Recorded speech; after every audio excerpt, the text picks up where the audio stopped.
श्री कृष्ण, जय श्री राम। मार्कंडेय जी की कथा। लोग कहते हैं कि मार्कंड ऋषि के पुत्र मार्कंडेय ऋषि चिरायु हैं और जिस समय प्रलय ने सारे जगत को निगल लिया था उस समय भी वे बचे रहे।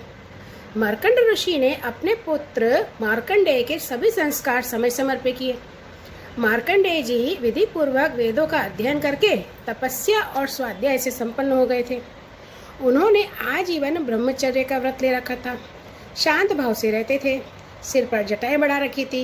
वृक्षों की छाल का ही वस्त्र पहनते थे। वे अपने हाथ में कमंडलू और दंड धारण करते थे। शरीर पर यज्ञोपवीत और मेखला शोभायमान रहती थी।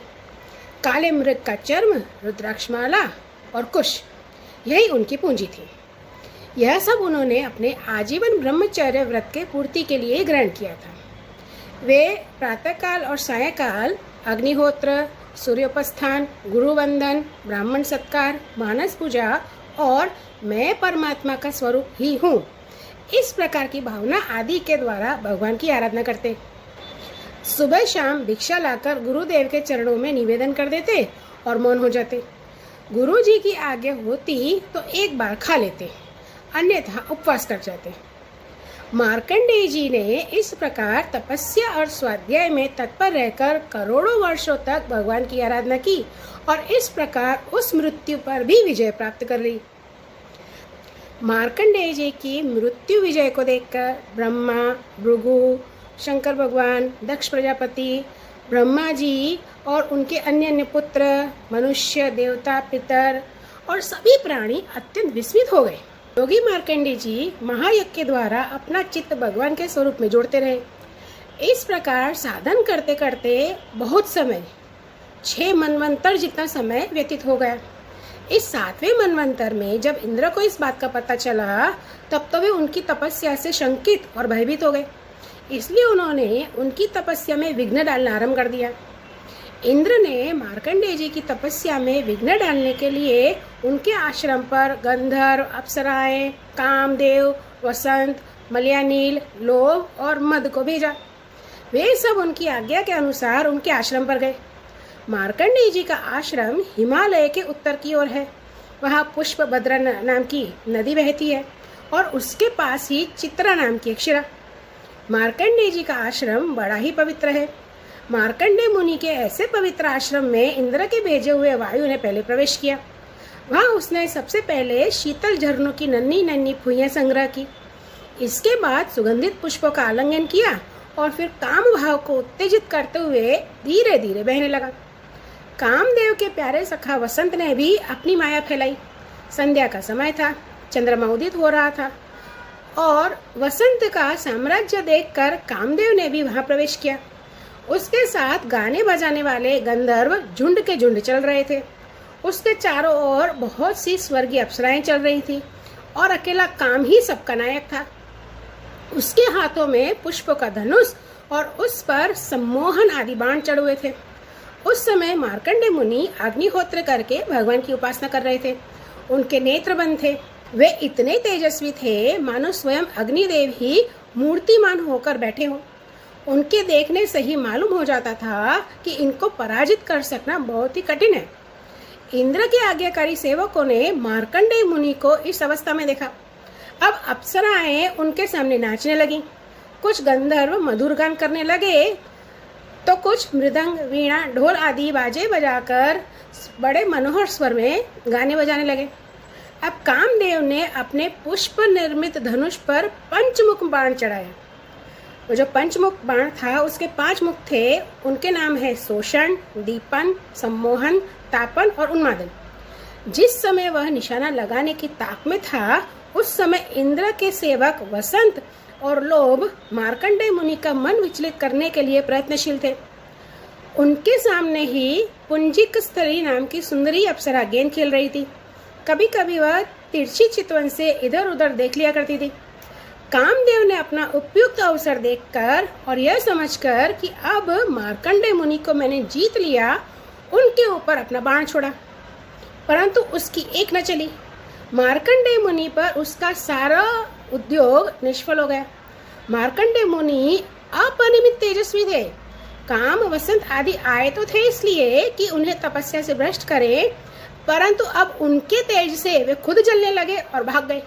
इंद्र के सेवकों ने इस प्रकार मार्कंडेय जी को पराजित करना चाहा, परंतु वे रत्ती भर भी विचलित नहीं हुए। इतना ही नहीं, उनके मन में इस बात को लेकर तनिक भी अहंकार भाव भी नहीं हुआ। जब देवराज इंद्र ने देखा कि कामदेव अपनी सेना के साथ निस्तेज हतप्रभ होकर लौटा है, तब उन्हें बड़ा ही आश्चर्य हुआ। मार्कंडेय मुनि तपस्या, स्वाध्याय, धारणा, ध्यान और समाधि के द्वारा भगवान में चित्त लगाने का प्रयत्न करते रहते थे। अब उन पर कृपा प्रसादी की वर्षा करने के लिए नर और नारायण प्रकट हुए। जब मार्कंडेय मुनि ने देखा कि भगवान के साक्षात स्वरूप नर नारायण ऋषि पधारे हैं, तब वे बड़े आदर भाव से उठकर खड़े हो गए और धरती पर दंडवत लौटकर साष्टांग प्रणाम किया। भगवान के दिव्य दर्शन से उन्हें इतना आनंद हुआ कि उनका रोम रोम, उनकी सारी इंद्रियां और अंतकरण शांति के समुद्र में गोता खाने लगे। आंखों में आंसू आ गए, जिसके कारण वे उन्हें देख भी नहीं पाए। वे हाथ जोड़कर उठ खड़े हुए। उनका अंग अंग भगवान के सामने झुका जा रहा था।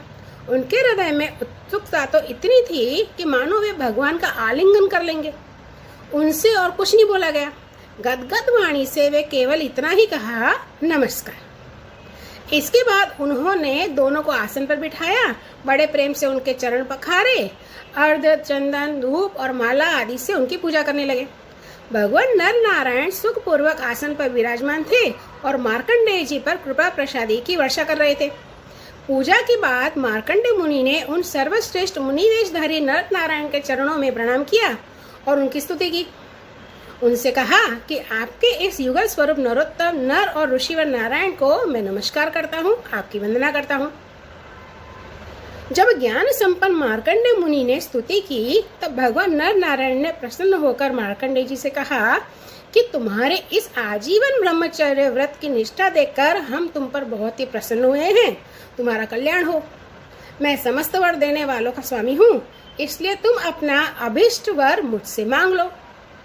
मार्कंडेय मुनि ने कहा कि आपकी जय हो। हमारे लिए बस इतना ही वर पर्याप्त है कि आपने कृपा करके अपने मनोहर स्वरूप का दर्शन कराया। फिर भी आपकी आज्ञा के अनुसार मैं आपसे वर मांगता हूँ कि मैं आपकी माया देखना चाहता हूँ। जब इस प्रकार मार्कंडेय मुनि ने भगवान नर नारायण की इच्छा अनुसार स्तुति पूजा कर ली और वरदान मांग लिया, तब उन्होंने मुस्कुराते हुए कहा, ठीक है, ऐसा ही होगा। इसके बाद वे अपने आश्रम बद्रिकावन को चले गए। मार्कंडेय मुनि अपने आश्रम पर ही रहकर निरंतर इस बात का चिंतन करते रहते थे कि मुझे माया के दर्शन कब होंगे। एक दिन की बात है। संध्या के समय पुष्पभद्रा नदी के तट पर मार्कंडेय मुनि भगवान की उपासना में तन्मय हो रहे थे। उसी समय एकाएक बड़े जोर की आंधी चलने लगी। उस समय आंधी के कारण बड़ी भयंकर आवाज होने लगी और बड़े विकराल बादल आकाश में मंडराने लगे। बिजली कड़कने लगी और जल की मोटी मोटी धाराएं पृथ्वी पर गिरने लगी। मार्कंडेय मुनि को ऐसा दिखाई पड़ा कि चारों ओर से चारों समुद्र समूची पृथ्वी को निगलते हुए उमड़े आ रहे हैं। आंधी के वेग से समुद्र में बड़ी बड़ी लहरें उठ रही थीं, बड़े भयंकर भंवर पड़ रहे थे और भयंकर ध्वनि कान फाड़ रही थी। स्थान स्थान पर बड़े बड़े मगर उछल रहे थे। उस समय बाहर भीतर चारों ओर जल ही जल दिखाई पड़ रहा था। ऐसा लगता था कि उस जल राशि में पृथ्वी ही नहीं, स्वर्ग भी डूबा जा रहा है। ऊपर से बड़े वेग से आंधी चल रही है और बिजली भी चमक रही थी, जिससे संपूर्ण जगत संतप्त हो रहा है। जब मार्कंडेय मुनि ने देखा कि इस जल प्रलय से सारी पृथ्वी डूब गई, उद्भिज, स्वेदन, अंडज और जलायुज, ये चारों प्रकार के प्राणी और स्वयं वे खुद भी बहुत व्याकुल हो रहे थे, तब वे उदास हो गए और साथ ही अत्यंत भयभीत भी हो गए। उनके सामने ही प्रलय समुद्र में भयंकर लहरें उठ रही थीं। आंधी के वेग से जलराशि उछल रही थी और प्रलयकालीन बादल बरस बरस कर समुद्रों को भी भरते जा रहे थे। उन्होंने देखा कि समुद्र ने द्वीप, वर्ष और पर्वतों के साथ सारी पृथ्वी को डुबो दिया। जो 9 वर्ष हैं, सप्तद्वीप हैं, वो पूरे के पूरे सब कुछ डूब गया। यहाँ तक कि अंतरिक्ष, स्वर्ग, ज्योतिर्मंडल जिसमें सारे ग्रह, नक्षत्र, तारे आते हैं और सभी दिशाएं, तीनों लोग, सब कुछ जल में डूब गए। बस उस समय एकमात्र महामुनि मार्कंडेय ही बचे रहे। वे उस समय ऐसे पागल हो गए और अंधे के समान जटा फैलाकर यहाँ से वहाँ से यहाँ भाग भाग कर अपने प्राण बचाने की चेष्टा कर रहे थे। भूख प्यास से व्याकुल और चारों ओर पानी। इस प्रकार इधर उधर भटकते भटकते वे अपार अज्ञान अंधकार में पड़ गए, बेहोश हो गए और इतने थक गए कि उन्हें पृथ्वी और आकाश का भी ज्ञान नहीं रहा। इस प्रकार मार्कंडेय मुनि विष्णु भगवान की माया के चक्कर में मोहित हो रहे थे। उस प्रलय काल के समुद्र में भटकते भटकते उन्हें सैकड़ों हजारों ही नहीं, लाखों करोड़ों वर्ष बीत गए। मार्कंडेय मुनि इसी प्रकार प्रलय के जल में बहुत समय तक भटकते रहे। एक बार उन्होंने पृथ्वी के एक टीले पर एक छोटा सा बरगद का पेड़ देखा। उसमें हरे हरे पत्ते और लाल लाल फल शोभायमान हो रहे थे। बरगद के पेड़ में ईशान कोण पर एक डाल थी, उसमें एक पत्तों का दोना सा बन गया। उसी पर एक बड़ा सा शिशु सुंदर सा नन्हा सा लेट रहा था। उसके शरीर से ऐसी उज्जवल छटा छिटक रही थी जिससे आसपास का अंधेरा दूर हो रहा था। वह शिशु मरकतमणि के समान सांवला सांवला था। काली काली घुंघराली हल्के कपोलों पर लटक रही थी और श्वास लगने से कभी हिल भी जाती थी। नन्हे नन्हे हाथों में बड़ी सुंदर सुंदर उंगलियां थीं और वह शिशु अपने दोनों कर कमलों से एक चरण कमल को मुख में डालकर चूस रहा था। मार्कंडेय मुनि यह दिव्य दृश्य देखकर अत्यंत विस्मित हो गए। उस दिव्य शिशु को देखते ही मार्कंडेय मुनि की सारी थकावट जाती रही। आनंद से उनके हृदय कमल और नेत्र कमल खिल गए, शरीर पुलकित हो गया। उस नन्हे से शिशु के इस अद्भुत भाव को देखकर उनके मन में तरह तरह की शंकाएं उठी कि ये कौन है, यहाँ कैसे आया। तो उस शिशु से बात करने के लिए, उससे पूछने के लिए उसके सामने सरक गए। अभी मार्कंडेय जी पहुँच भी नहीं पाए थे कि उस शिशु के श्वास के साथ उसके शरीर के भीतर उसी प्रकार घुस गए जैसे कोई मच्छर किसी के पेट में चला जाए। उस शिशु के पेट में जाकर उन्होंने सबकी सब वही सृष्टि देखी जैसी प्रलय के पहले उन्होंने देखी थी। वे वह सब विचित्र दृश्य देखकर आश्चर्यचकित हो गए। मोहवश कुछ सोच विचार भी नहीं कर पाए। उन्होंने उस शिशु के उदर में आकाश, अंतरिक्ष, ज्योतिर्मंडल, पर्वत, समुद्र, द्वीप, वर्ष, दिशाएं, देवता, दैत्य, वन, देश, नदियाँ, नगर, किसानों के गांव, अहीरों की बस्तियाँ, आश्रम, वर्ण, उनके आचार व्यवहार, पंचमहाभूत, पंचभूतों से बने हुए प्राणियों के शरीर, पदार्थ, सब कुछ उन्होंने उसके बालक के उदर में देखा। संपूर्ण विश्व न होने पर भी वहाँ सत्य के समान प्रतीत होते हुए उन्हें ये सब कुछ दिखा। हिमालय पर्वत, वही पुष्पभद्रा नदी और उसके तट पर अपना आश्रम और वहाँ रहने वाले ऋषियों को भी मार्कंडेय जी ने प्रत्यक्ष में ही देखा। इस प्रकार संपूर्ण विश्व को देखते ही देखते उस दिव्य शिशु के श्वास के द्वारा ही बाहर आ गए और फिर वही प्रलयकालीन समुद्र में गिर पड़े। अब फिर उन्होंने देखा कि समुद्र के बीच में पृथ्वी के टीले पर वही बरगद का पेड़ ज्यों का त्यों विद्यमान है और उसके पत्ते के दोने में वही शिशु सोया हुआ है। उसके अधरों पर प्रेमामृत से परिपूर्ण मंद मंद मुस्कान है और अपने प्रेमपूर्ण चितवन से वह मार्कंडेय जी की ओर देख रहा है। अब मार्कंडेय मुनि इंद्रातीत भगवान को जो शिशु के रूप में क्रीड़ा कर रहे थे और उनके नेत्रों के मार्ग से पहले ही हृदय में विराजमान हो चुके थे, आलिंगन करने के लिए बड़े श्रम और कठिनाई से आगे बढ़े। अभी मार्कंडेय मुनि उनके पास पहुंच भी नहीं पाए थे कि वे तुरंत अंतर्ध्यान हो गए। उस शिशु के अंतर्ध्यान होते ही वह बरगद का वृक्ष और वो जो प्रलयकालीन दृश्य और वो जो जल जो सब कुछ था वो सब कुछ तत्काल लीन हो गया और मार्कंडेय मुनि ने देखा कि मैं तो पहले के समान ही अपने आश्रम में बैठा हुआ हूँ। मार्कंडेय मुनि ने इस प्रकार नारायण निर्मित योग माया वैभव का अनुभव किया। अब वह निश्चय करके कि इस माया से मुक्त होने के लिए मायापति भगवान की ही शरण एकमात्र उपाय है, तो उनकी शरण में स्थित हो गए।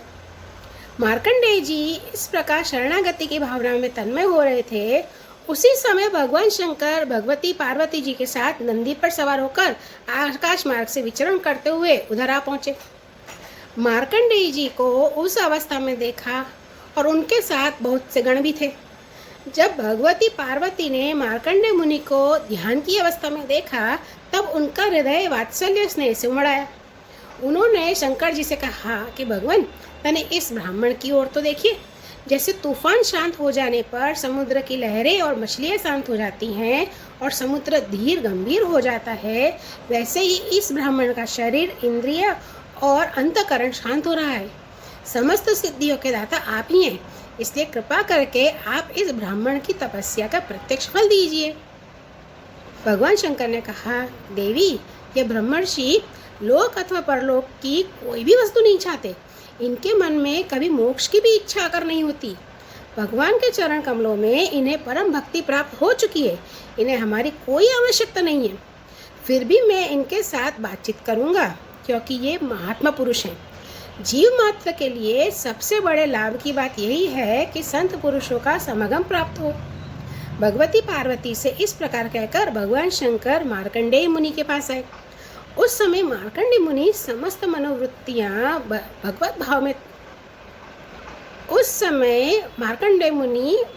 भाव में तन्मय थे। उन्हें अपने शरीर और जगत का बिल्कुल पता नहीं था। इसलिए उस समय वे यह भी नहीं जान सके कि मेरे सामने सारे विश्व के आत्मा स्वयं भगवान गौरी शंकर पधारे हुए हैं। सर्वशक्तिमान भगवान कैलाशपति से यह बात छिपी नहीं रही कि मार्कंडेय मुनि इस समय किस अवस्था में है। इसलिए जैसे वायु अवकाश के स्थान में अनायास ही प्रवेश कर जाती है, वैसे ही वे अपनी योग माया से मार्कंडेय मुनि के हृदय आकाश में प्रवेश कर गए। मार्कंडेय मुनि ने देखा कि उनके हृदय में तो भगवान शंकर के दर्शन हो रहे हैं। शरीर पर बागंबर धारण किए हुए हैं, हाथों में शूल, खटवांग, ढाल, रुद्राक्षमाला, डमरू, खप्पर, तलवार और धनुष लिए हैं। मार्कंडेय मुनि अपने हृदय में अकस्मात भगवान शंकर का यह रूप देखकर विस्मित हो गए। ये क्या हुआ, कहाँ से आया? उन्होंने अपनी समाधि खोल दी। जब उन्होंने आंखें खोली तब देखा कि तीनों लोकों के एकमात्र गुरु भगवान शंकर, श्री पार्वती जी तथा अपने गणों के साथ पधारे हुए हैं। उन्होंने उनके चरणों में माथा टेककर प्रणाम किया। इसके बाद मार्कंडेय मुनि ने स्वागत आसन, अर्ध, गंध, पुष्पमाला, धूप, दीप आदि से भगवान शंकर, माँ पार्वती और उनके गणों की पूजा की। इसके पश्चात मार्कंडेय मुनि उनसे कहने लगे कि आपकी शांति और सुख से ही हमारे सारे जगत में सुख शांति का विस्तार हो रहा है। ऐसी अवस्था में मैं आपकी क्या सेवा करूं? मैं आपके त्रिगुणातीत सदाशिव रूप को और सत्व गुण से युक्त शांत स्वरूप को नमस्कार करता हूँ। मैं आपके रजोगुण युक्त सर्व प्रवर्तक स्वरूप एवं तमोगुण युक्त अघोर स्वरूप को भी नमस्कार करता हूँ। जब मार्कंडेय मुनि ने संतों के परम आश्रय देवादिदेव भगवान शंकर की स्तुति की तब वे उन पर अत्यंत संतुष्ट हुए और बड़े प्रसन्न चित्त से हंसते हुए कहने लगे कि मार्कंडेय जी, ब्रह्मा, विष्णु और मैं, हम तीनों ही वरदाताओं के स्वामी हैं। हम लोगों का दर्शन कभी व्यर्थ नहीं जाता। हम लोगों से ही मरणशील मनुष्य भी अमृत तत्व की प्राप्ति कर लेता है। इसलिए तुम्हारी जो इच्छा हो वही वर मुझसे मांग लो। चंद्रभूषण भगवान शंकर की एक एक बात धर्म के गुप्ततम रहस्य से परिपूर्ण थी। मार्कंडेय मुनि ने अपने कानों के द्वारा पूरी तन्मयता के साथ उसका पान करते हुए वह सारी बातें सुनी। अब चिरकाल तक भगवान विष्णु की माया से भटक चुके थे और बहुत थके हुए भी थे मार्कंडेय ऋषि। तब भगवान शिव की कल्याणी वाणी का अमृत पान करने से उनकी सारी थकावट दूर हो गई। उन्होंने शंकर भगवान से कहा कि मैं आपको नमस्कार करता हूँ। आपके श्रेष्ठ दर्शन से बढ़कर ऐसी कौन सी वस्तु है जिसमें मैं वरदान के रूप में मांग लूँ?